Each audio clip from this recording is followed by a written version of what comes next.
Hyundai certainly made quite the splash when they introduced the all-new version of the Sonata last year. I'm here at the 2020 Chicago Auto Show where they're showing off the next chapter of the Sonata family. Meet the 2020 Sonata Hybrid, now with 52 mpg combined. Let's take a first look.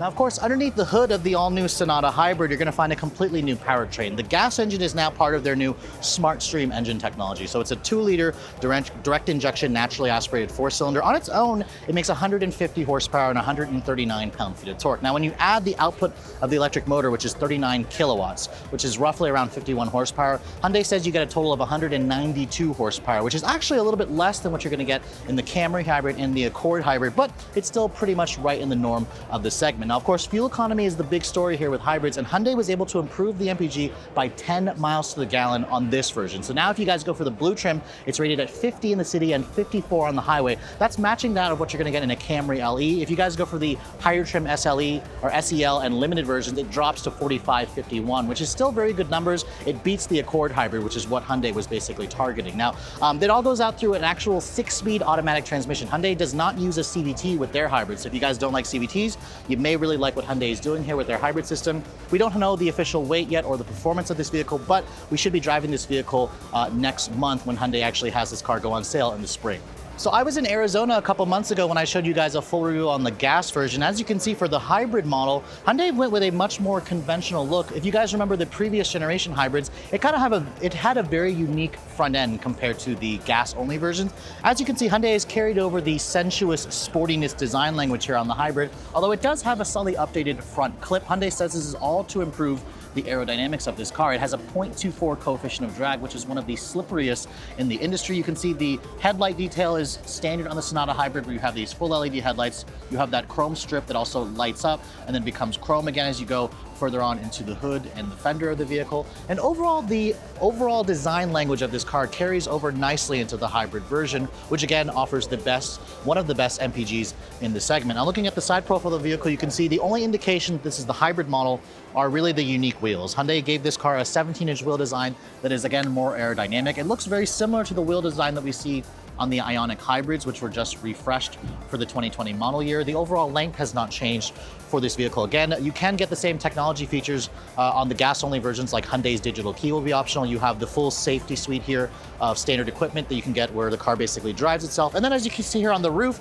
Hyundai is introducing a first ever technology. This is their solar roof system, SRS, which is an acronym for it. This solar roof helps to recharge the actual lithium-ion batteries and keeps the 12-volt battery from discharging. Hyundai says that this can actually add a couple of miles of range to the vehicle if it sits out in the hot sun for a couple of hours. So you can get theoretically almost 700 miles of range on a full tank if you guys go for the blue version of this car. Unfortunately, if you guys are looking for a sunroof, you may have to give up that option if you guys want that solar roof, which again is a pretty cool addition to have, especially on a hybrid vehicle. Now you can see at the back, the only styling change you can see is this slightly unique rear lip spoiler, which is a little bit more pronounced than the gas-only versions. There's also a very subtle hybrid badge. Hyundai basically said that this is all there to again improve the aerodynamics of this car. There's no visible exhaust tips, as you can see here, which is fine because remember, this is the green efficient model. Now, looking at the trunk capacity, Hyundai was able to reposition the batteries in this vehicle so it doesn't actually intrude on the cargo capacity. As you can see, the seats still fold down 60/40,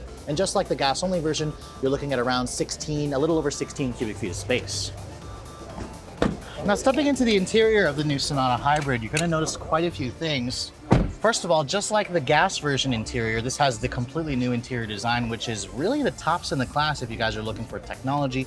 For luxury, Hyundai is really killing it in that space. This particular one that I'm sitting here has more of the lighter color interior option, which I really like. You have the same tech features here, like the wireless charging. You have the 10.25-inch Hyundai Link infotainment system. You also have a fully digital display over here, which is actually different than what you get in the gas model. So I'm seeing that as an upgrade over the gas version. A new heads-up display is also included on the hybrid version for the first time. This push-button transmission selector is pretty similar to what you got in the conventional version. This again controls the 6-speed automatic. You have the Hyundai full suite of driver assistance tech.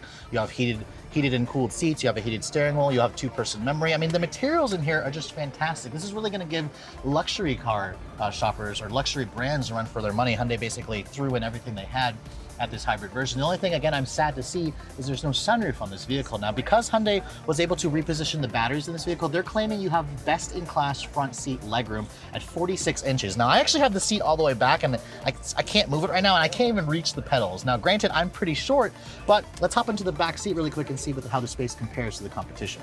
Now, getting into the back seat of the hybrid version, you can see the front seat is all the way back right now. So I'm not going to be able to show you guys, a lot of space, obviously. This is with the seat all the way back. Hyundai says you get around 35 inches of legroom back here. If you compare it to Camry and Accord, it's about 3 to 4 inches less. So kind of keep that in mind. The one thing about this new generation Sonata, even though it has that sloping roof, there's still plenty of headroom back here. I imagine somebody who is a little over 6 foot might find it to be a little cramped, but because there's no sunroof, Hyundai was of course able to give you a little bit more space in the headroom department. There is a nice armrest here that folds down that gives you two cup holders. There's rear seat vents, there's a USB port, but I'm not seeing heated rear seats on this particular one. Now, I'm not entirely sure if this is the limited or SCL trim, but I'm surprised that I don't see heated rear seats on this vehicle. But as you can see, the space back here is pretty competitive, and a lot of families are going to find this to be very useful. So if you guys like the gas-only version of the Sonata, the hybrid makes a lot of sense, especially if you're looking for better MPG. Now, Hyundai has not announced pricing yet on this new hybrid sedan, but I'm going to imagine it'll start maybe like a couple thousand more than the gas-only version when it does go on sale in the spring of 2020. For Redline Reviews here at the 2020 Chicago Auto Show, I'm Sofyan Bey.